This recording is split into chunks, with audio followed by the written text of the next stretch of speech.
Hello everybody and welcome back to Pyre. Last time we liberated Ruki. May he finally be with his family at last. Now we continue our journey towards liberation, enlightenment, and most importantly, trying to save the world from the Commonwealth's ridiculousness. It's not the world, it's just, reformatting the Commonwealth to not suck. But yeah, we're continuing on that.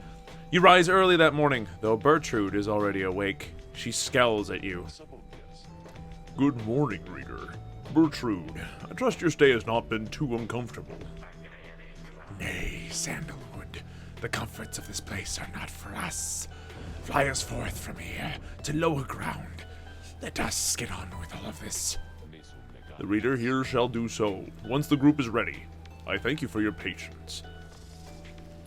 Okay, then let's go. Alright, so, we are looking for any, circular white, dots that just start flying around or whatever. I think we were headed towards the cairn of Haub, and I forget as to why. Ooh, hello. Soaring far above this Chlorian shore, you notice Pamitha gazing down at the frozen cliffs below. That damn place down there. I think I like it least of all, amongst everywhere we've been. I'm thankful there's been no reason to return. Reminds me of my home, is all. The Highwing remnants, you see. We all grew accustomed to the thinner air amid the cliffs that breaches the clouds above your Commonwealth. But it was not the nicest place. Little wonder that my sisters settled for a rather warmer base of operations in this land, there, by the nest of Trieste. Anyway, I'm pleased to have spent as little time as possible near here. Let's fly on by and go about our business. Alright, so no additional bonuses there, but you do get to see some pretty cool stuff. Ooh, you see this big flying thing here? We can bump into them. Do I want to bump into them? I don't know. What did they say? Oop. Oh, it's them. Ah! What was that? You overhear Sir Deluge in a full-on panic as his fellow Worm Knights attempt to calm him down. Wow, what do you mean? It was the Nightwings! We are not to face them and are coming right again, are we? At some point, he realizes your wagon is aloft, beside his own. You Nightwings! This night shall not forgive your transgression! Once we prevail against whichever adversaries doomed to face us next, then we shall come for you! Why must this knight be forced to fly so far above the land and sea? For the same reason that Sir Gilman does. Because you have to, because if you don't, you can never be free! Okay. Cackling aside, let's move on. Oh good, it's this place. Do we have any little white things here to talk about this place? None at all, huh? Okay. Down we go. Oh look, it's these jokers. Oh, it's the Fate. I quite like the Fate. They're okay. We should go visit them at some point. Ooh. Trude, do you have something to say? Trude slithers up to you as the black wagon passes through the skies above her former abode. Our kind who look below. They would scarce believe we soar above them now. We told them when Sandalwood came to fetch us that we shall not return home for some time. Our most accomplished laborers, with whom we've shared so many moons in exile. We trust that they shall carry forth the reputation of our services, for we have taught them all we know. She seems almost nostalgic as she lifts off the various services provided at Big Trude's. Curses, balms, potions, powders, cleaning reagents, sleep medicines, fungicides, seances. Big Trude's earned quite a name for itself throughout the downside, for these and other things. When we are finished here, provided we do not return from whence we came, we shall return to our establishment to carry on our business there, for there is much demand. I see. That's good to know. Ooh, hello. There's another thing here. The spring of Jomira has always flown forth from the crushed carapace of Biolanthius, the legend of whose demise is a rather sordid tale. Perhaps you've already read it in the book. Not all believe the book exists, of course, nor the greater titans know the right. I've encountered exiles believing that this titan perished quite by accident, rather than by a cunning trap laid for it by Jomira Manymane. They took the titan for a common beast. Perhaps the stars shine down upon out-of-the-way locales such as this one to ensure that they alone shall witness the proceedings. Huh. Now that I look at this thing, it is a scorpion that's been crushed by a big rock. I'm sure it probably was a trap by Jomura Mary May, considering that the mythos of this game is pretty, like, pretty heavy into it, but I can imagine like a Looney Tunes episode where the Scorpion's just like, oh no, and it just gets slammed.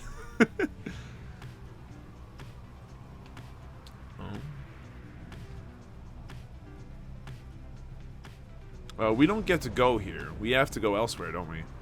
Because I thought the Cairn of Haub was somewhere else. Unless if this is the right place. It is the right place? Excuse me? It is 100% the correct place. Jadariel expresses interest in exploring the pools along this route. Jadariel believes this is the faster route. You should have time to pursue your vocations. I would like that very much. You touch down in the heart of Jomura Valley, where you first faced the Fate and the Dissidents. You briefly wonder where they might be now and how they fare. You now have little time before having to set forth by land. Okay, who's inside the wagon? Who wants to talk? Oh, hey, Sandal. Hey, Sandalwood, Volfred, Tree Man, how's it going? Volfred is poring over a copy of the Book of Rites as you approach. He looks up at you and smiles. The Road to Freedom. Written in a book that hardly anyone believes exists, and fewer still can read and comprehend. Sometimes I marvel how absurd all of this is, my boy. Tell me something, though. I've spent so much time considering the book, but known so few with whom I could discuss it in much detail. You've had some time to turn through it by now, so what do you think? Worth all the fuss? I mean, technically speaking, we haven't read it at all. But you get the idea. So let's see. We can find it fascinating. We can say that we find it tedious. It is an archaic volume, dense with lore you are not concerned with at this point. You would rather reserve judgment until you've had more reading time, or you cannot say. I mean, I remember when I was reading through it the first time, I found it absolutely fascinating. I read every page, so that seems like an accurate answer. You tell Volfred the book has fascinated you and that you've never seen anything quite like it.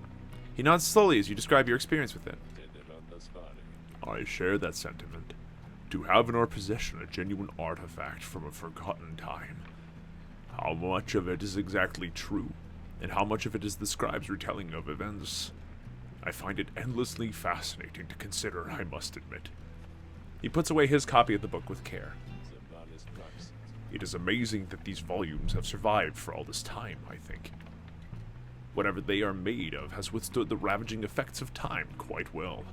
I mean, yeah, actually, it's a good point. Books don't tend to last super long without good care, and I mean, in the downside, I'd only imagine that good care is a heavily parenthesized asterisk, like, afterthought of everything else you have to do, right? So, and the ideas there contained, they remain rather provocative as well. To think that the Commonwealth disavows of the existence of this book, despite official recognition of the 8 scribes. Although, the reasons why are in there, written plain. How fascinating that its secrets have been kept for all this time. Anyway, you'll have to excuse me for my extracurricular interests in its teachings. I used to teach a version of its history. To have access to the real thing has brought me some small pleasure. Let us be certain to preserve these volumes for whomever shall be next to use them. He turns his attention to other matters and bids you a good afternoon. Ah, thanks, Volfred. That was very nice of you. Hey, look, we got a jar of sand. Singing sands. The so-called singing is the sound of countless screeching wheel mites.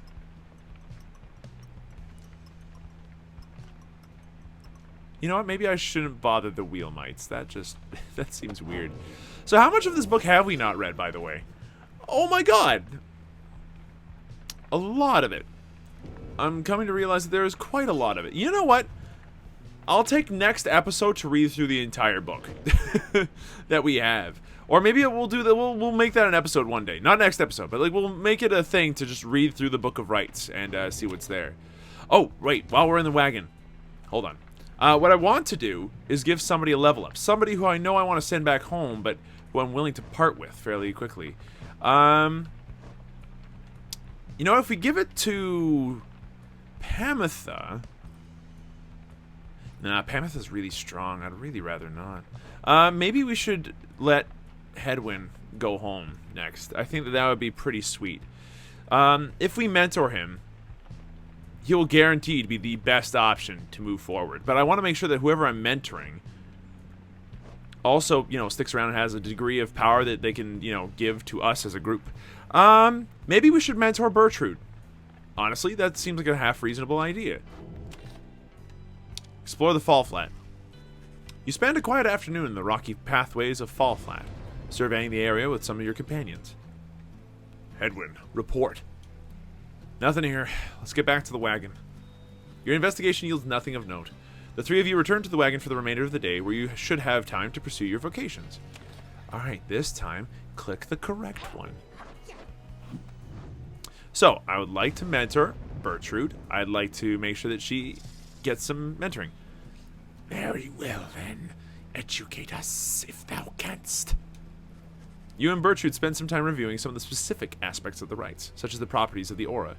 You sense she gained something from it. There we go.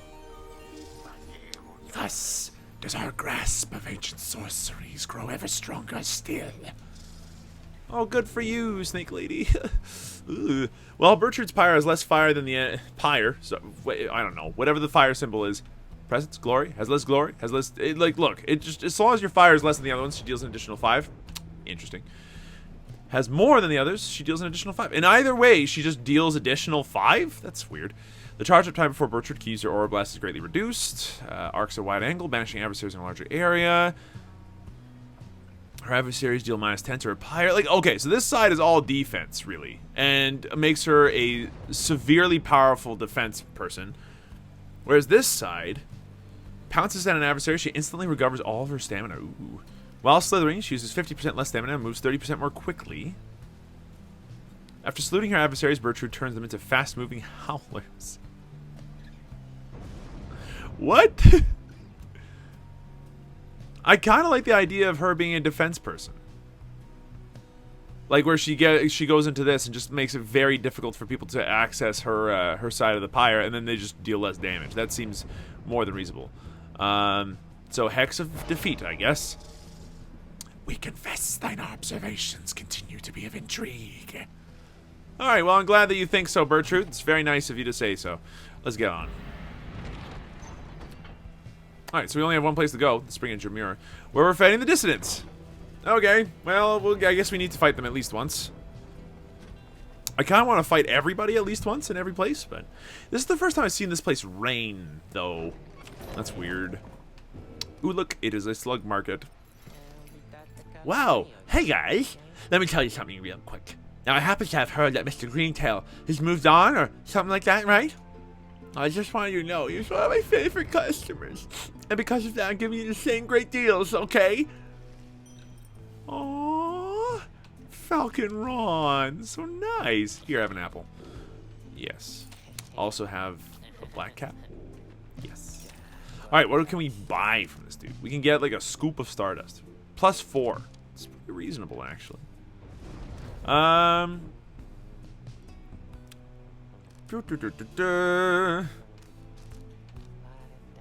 Adversaries banished by the bear take 1 longer to return. Honestly, the Sunken Shadow would be great.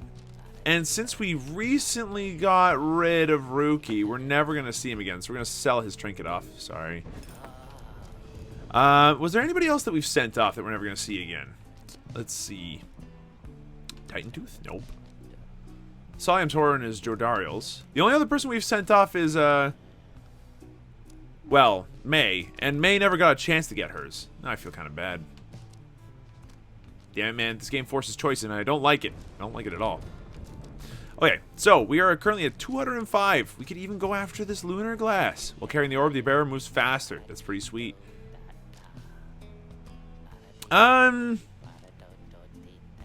This might be the very first time I've ever bought lunar glass. I think that it's worth it though. On like the just average character, that's just useful to have. So let's go ahead and buy it. Yes, please. Yes, are you quite guys, as you say. Thanks, guys. Good luck in that thing you're going to tonight. You're welcome, Falcon Ron. I feel bad about kind of taking Rookie away from you there, so it's all good. Jody, what's up? You find Jodariel seemingly deep in thought. You consider whether even to bother her. Your presence is not unwelcome, reader. Remain a moment, please. She stares at you for some time. Today marks the beginning of my 16th year in exile. You look back at her and remain silent. You sense that all she wants from you right now is for you to listen. I have kept count, putting notches in this breastplate of mine each passing day. Notice how much it is frayed. 16 years, reader. The orphans whom I fostered would be long since fully grown. Some of them are likely gone. Many of them spoke how they longed to one day serve with me on the blood border. Sometimes I cannot help but wonder, if I were still captain, could I have protected them? Could I have made a difference? I think not. The Commonwealth and the Highwing remnants, they have fought eternally. Those such as I have come and gone throughout the age. I catch myself feeling pity for my years, but then, had I remained there on the blood border, it is unlikely I would have lived to see this day. She looks at you again. Do you know why they cast me down? I was a decorated captain. They said I was the best. She closes her eyes a moment before she continues. One day, it was a standard patrol, but I ran across a pack of harp fledglings, fully armed and preparing for a strike, but all on their own. They were nothing for my regiment. We ensnared them all and took them in. A considerable prize. They were not yet conditioned, and could be made to talk. When the order came down that they were to be executed, I could not bring myself. The Commonwealth, priding itself on mercy, committing such acts through one such as me. It was unconscionable. So I thought, then, at least in my younger years. I let the damned birds go, made no claims as to the contrary, and turned myself in. I was cast down the following week 16 years ago. Thus, my enemies had the last laugh in that exchange. If I were faced with the same choice again today, I do not know for certain that I would have chosen just the same. Now, then, I shall go and mark this occasion as I have always done. Be well, reader. She heads out of the wagon alone. Jody! You do have a soft spot. Oh my god. 16 years. Holy crap, lady. That explains why you're a demon. Like, okay, so demons in this world have all been human or something else at some point. You'll notice that if you're down here for long enough, you start growing horns, right? Jodariel, Tizo grew up here, and then you've got this. If you got horns, you've been down here a while. 16 years. If Hedwin was down here for much longer, you'd start to see horns pop out of his head, too. That's just the way of how it works. Also, I can't see her rest experience because it's behind her great tall head. But yeah, that is rough.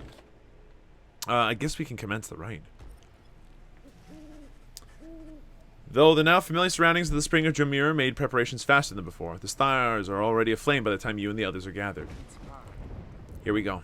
Are you ready, Tizo? What do you have to say about that, Tizo? Tizo is feeling more than ready to take on the dissidents. You wish them all good fortune in turn. Little else is said, and together you watch the celestial harmony in calm and silence, and await the dissidents. Which, if we still had Rookie, this would probably have some backstory attached to it. Now, who do we want to attach to this? Oh god, unfathomed plurns. Plus 8 quickness, moving them fast. Oh, that seems bad. Unfathomed plurness. Unfathomed plurness? Really? That's how you say that? Unfathomed plurness? No. Let's just go. We don't need Titan stars. Alright, so the dissidents are an interesting bunch. Big Bertrude can pounce long distances in the right, so catch several adversaries in an aura blast. Yes, I do know that, actually. We're going to go ahead and show off Big Bertrude in this one if we can. Oh, hello! It's me! It's me! His ranks grow stronger. And weaker at the same time? Consorting with the bog-crone Bertrude, are we? Of course, she's really cool. Very strange that you befriended her. Yeah, easily. It's all me, man.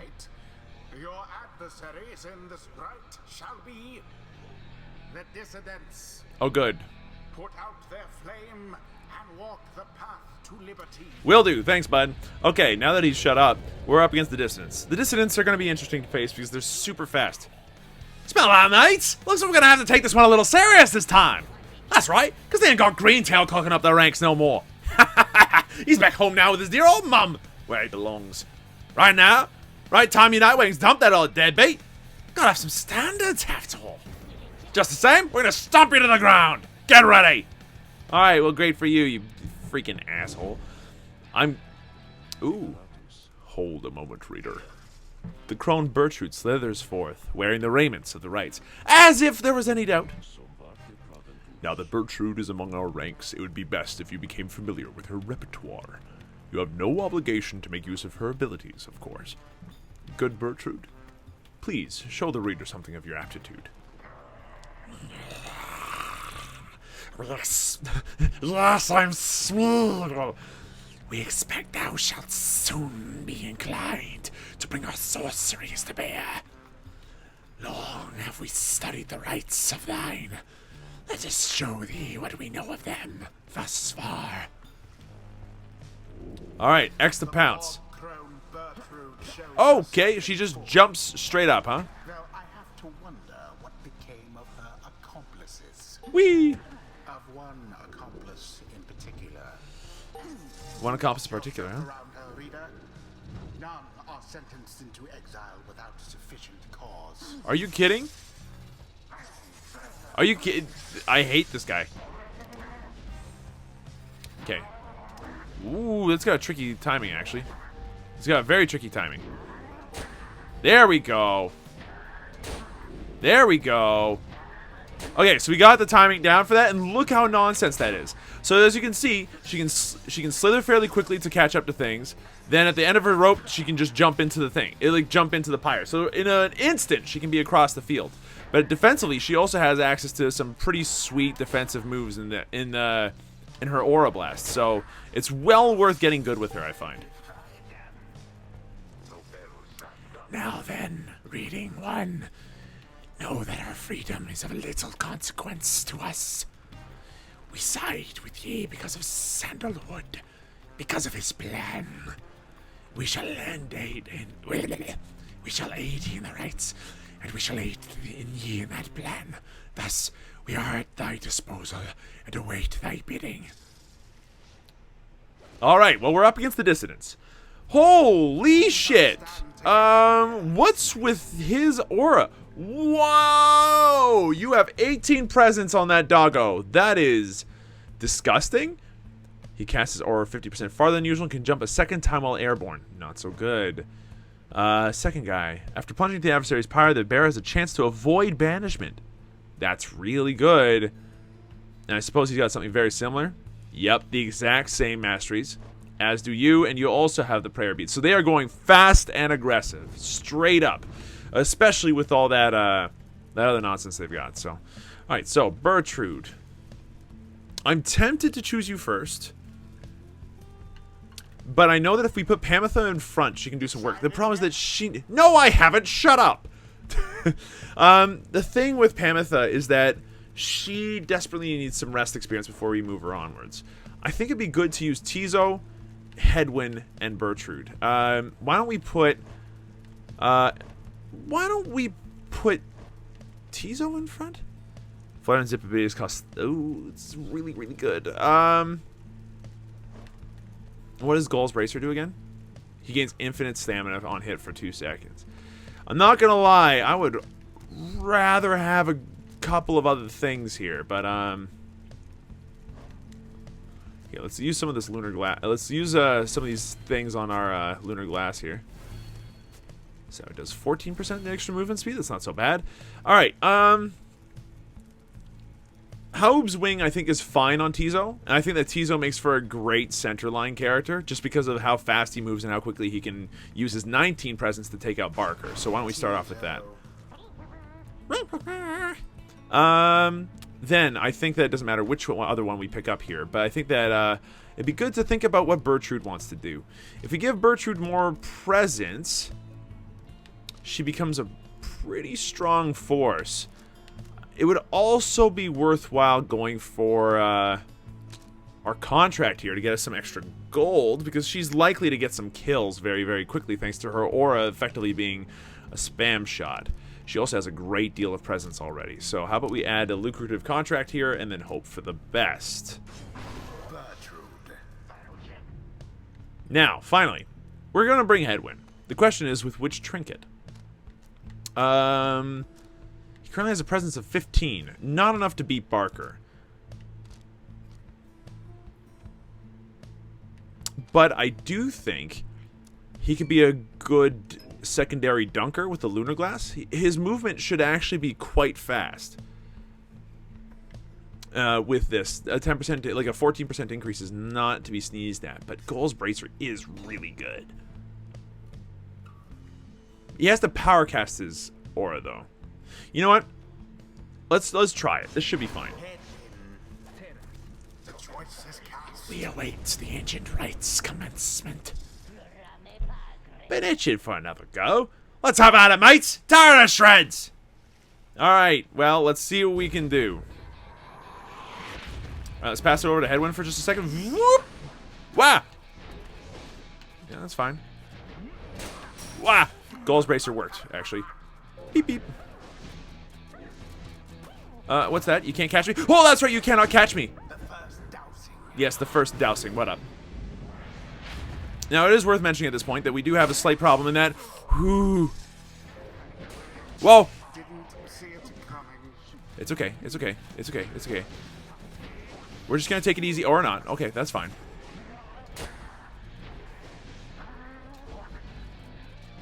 Okay, just taking it easy for a minute. Nope, that didn't work. No, that didn't work either. Okay, so we messed up royally, unfortunately. Yeah, it's a tie. Whatever. Alright, so, honestly, Tizo's our only really offensive person here, which kind of sucks. Ooh. Oh, what? That was bad. Okay, got murdered. Moved Headwind up as a result. Whoop, whoop. Whoop, whoop, whoop, whoop. Whoop, whoop, whoop. Oh, I got dropped. That feels bad. Nice kill, though. Wah! And then I got killed. That's bad. Here. Ooh. So I'm beginning to notice a slight problem with Trude in that I can't quite easily... Oh, hold on, hold on. Leap! Yo, I got dropped. That feels bad. Ah! That feels bad. Okay, get dunked. Pass up Trude here. Pass it to Trude. Get the... Yes! That was actually sweet. We got a 25 for no good reason at all. Alright, so with Trude out of the picture, we can just focus on Tizo and Headwind here. That should be fine for now. What? That's right. Get dunked. The Imp absolutely did it. The Imp is a boss. Whoop. And then jump. Nope, okay. Yes, bye-bye, Headwind. No. What? That's right. What? That's right. Pass it over. Hold on. Can we actually do this? I'm not... Nope. I didn't think we could. 2, 1. We might be able to stop him with Headwind. Nope. Get dropped. Jump. Nice. Now use your infinite stamina. Go. Collect Trude. No! It was great for a second. Okay. Got a nice kill there. That's nice. Nice kills everywhere.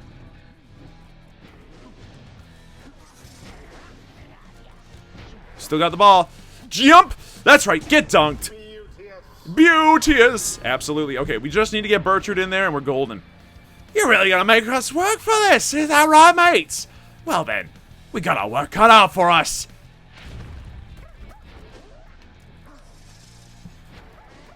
Oh, shit. Nope, that didn't work out so well. But guess what? Headwind's ability is still broken as hell.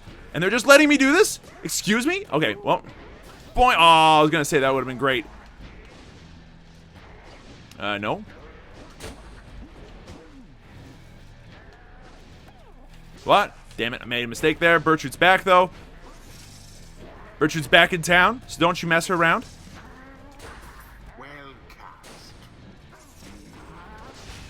Not so great there. Whoop. Got Trude back, though.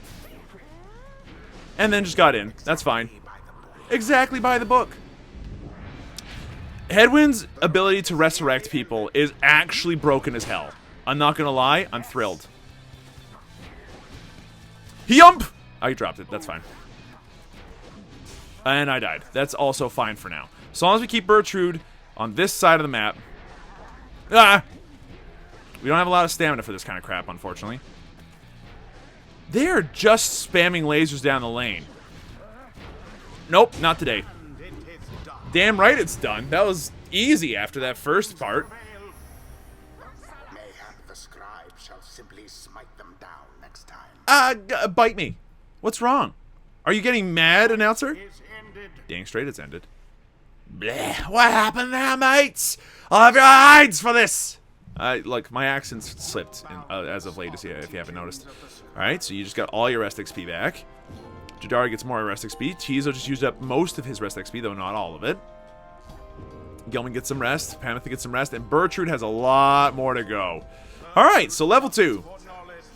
The strange designs of the 8 scribes. Their everlasting sorceries are strong within this land, and we shall yet make further use of them, we think. Well, good for you. Alright, so arcs at a wide angle, banishing every season in a larger area, or can use her. The charge up time before Bertrude can use her Aura Blast is greatly reduced. Yes, please. 100% okay with that. Until the stars align. So honestly, kind of a really low-key kind of fight compared to most, just because Ruki has left us already, so there's no interplay there. Weird. After triumphing over the dissidents in a decisive victory, you return to the wagon to find Wolfred and the lone minstrel in the midst of conversation. Most strange that this one star should be illuminated now. This is not what I expected. Nor I, Wolfred, sir. Then, Wolfred notices you there. Reader, Tarek and I observed a strange occurrence in the sky, is all. It appears that the star of Kael'mur Rope Collar is illuminated now. It is but another star, except our models and predictions of the cosmos did not anticipate this. Anyway, go see for yourself. I shall make the wagon ready in the meantime. You see only a single shining star illuminated far above. It is just as Wolfred indicated. So where is it leading?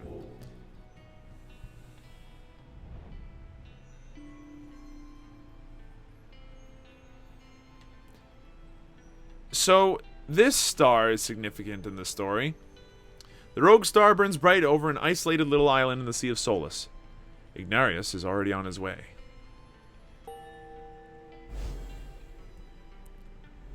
Okay. Weird, but fine. Then we are summoned to the Isle of Kael'mur, deep within the Deathless Tempest. Oh, good. As if we wanted to go back there again. Have you been there before, Tarek? So long ago, I scarce recall the time. Only the scent. It is the place from whence the creatures native to this land sprang forth. Reader, let us not concern ourselves with superstitions held about that place. We'll set forth at dawn, and soon see for ourselves what to make of it. In the meantime, though... Hey, Bertrude, what's up? What's happening? You okay there? You find Bertrude asleep, or perhaps in a deep trance, or even... You sense nothing from her. Edwin notices as well and joins you to check on her. I haven't seen her like this before. She's barely breathing. She's not responding. He leans in for a closer look when... Halt thy invent, knave. Dare thee to disturb our slumber. I am terribly sorry, Bertrude. The reader and I, we were just checking to make sure you were alright, because we saw you there just now, and... And how exactly didst thou see us there just now? Well, you appear to be dormant, perhaps. Didst thee think that we had simply perished here, perchance? Crumpled over in our ancient age? A weakling, barely clinging to this wretched coil? No, I mean, maybe... I sincerely apologize for having disturbed you, Bertrude. I know all this must be an adjustment, having to be around someone like me, maybe the others too. If there's anything we can do to make you stay more comfortable... We shall not yield to thy flirtations, boy. Flirtations? Wait, no, I... Know that our hearts belong already to another, boy. Thou knowest nothing of our ways, whilst waking or in dream. Thus, we advise thee ample caution in thy future interactions. lest we use the subject for our sorceries. However, we do appreciate thy flattery. Thine advances make us feel like a young dad once more. We were among the most sought after of our kind within the southern bogs. Wisely, Hedwyn remains silent. Thou art free to depart now, boy. Hedwyn turns to leave, but Know that we do appreciate thou taking time to check upon us whilst we dream. And now that our stay amongst ye has been comfortable thus far, thank you, Bertrude. thou art welcome, boy. Despite the oddness of the exchange you witnessed, you sense that Hedwyn and Bertrude gained a better understanding of each other. Huh. Hey, little drive imp. How's it going? Yes. As you so eloquently put it. I love these guys. They're great. So, with that said... Ooh. Oh yeah, we already knew about those cards. So, interesting turn of events. Next episode promises to be an odd one. But for now, thanks for watching. Hope you folks enjoyed yourselves. If you did, be sure to let me know. Hit the like button down below. And as always, if you want to see some more videos, subscribe, hit the bell, all that good nonsense. And I'll see you folks next time in Pyre.